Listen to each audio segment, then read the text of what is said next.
come down the valley with me. Come down where darkness came to be. Come down, the story still told.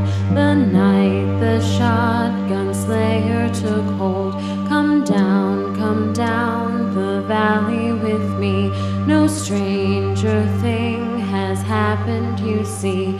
Come down, so brazen and bold. The night the shotgun slayer took hold. Beaver County in the 70s was still an industrial county, but the greatest thing about it was the togetherness of the county. There was just a family-type atmosphere. Until November 1977, the killings had happened everywhere but here.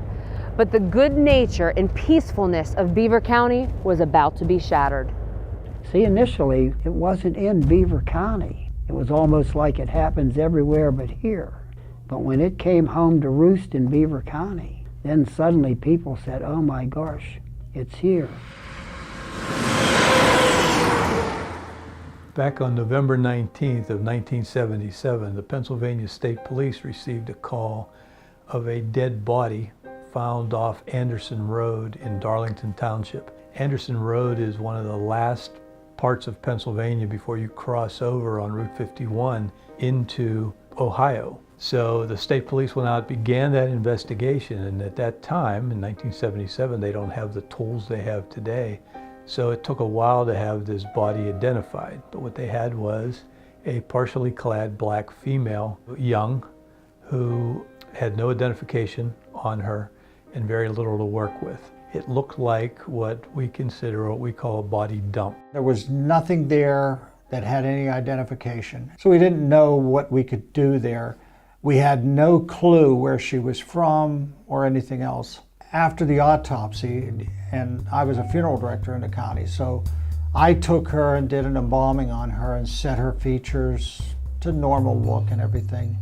And we called in someone who was an artist. He came into the preparation room in the funeral home and he did a sketch of her. And then we turned that sketch over to the state police. She was identified almost immediately as Patricia Randolph, who her friends and family referred to as Baby Doll Randolph, who had a questionable background, was possibly working as a prostitute, and she grew up in the Homewood Brushton area of Pittsburgh. Patricia Baby Doll Randolph died of strangulation. On November 20th, 1977, a day after Baby Doll is found, William Adams is found shot to death in his Fallston trailer home. They lived in a trailer on a car lot, on his dad's car lot. Someone had broken the window of the trailer, reached their hand in, unlocked the door, and came in.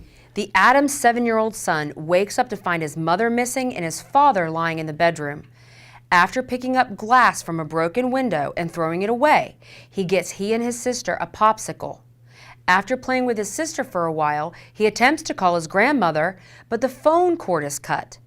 So he goes next door to the family's business, Central Auto Sales, and uses the phone to call his grandmother. When we initially went in to see the body and to process some of the evidence at the scene, we found pieces of paper laying there, and we determined that the pieces of paper were from Band-Aids.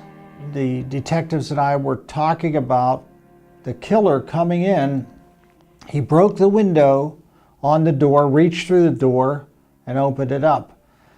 So we're thinking maybe he cut himself, but we're trying to figure how he's got a shotgun in one hand and probably a fighting woman in the other hand.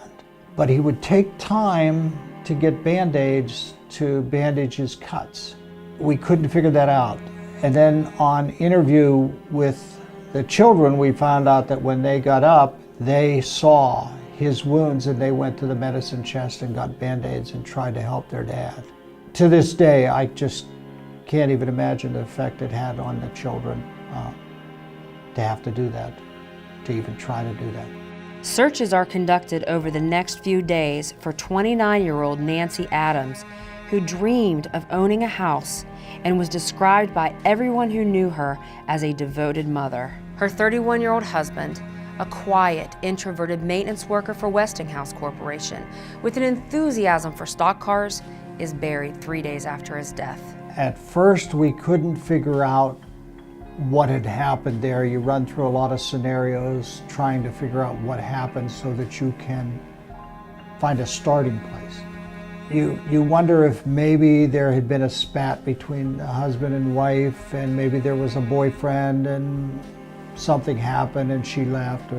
The evidence wasn't real clear on what we were looking at there. But then the trooper, Frank Keenan, when he arrived, took me aside and said, "We think we have a serial killer in the area, and we think this is his MO." So that shifted the focus of the investigation immediately, right at the scene, to something else. Join us on the next episode of Notorious as the area continues to be preyed upon by an unknown killer. 5 more lives are taken before investigators finally get a big break in the case.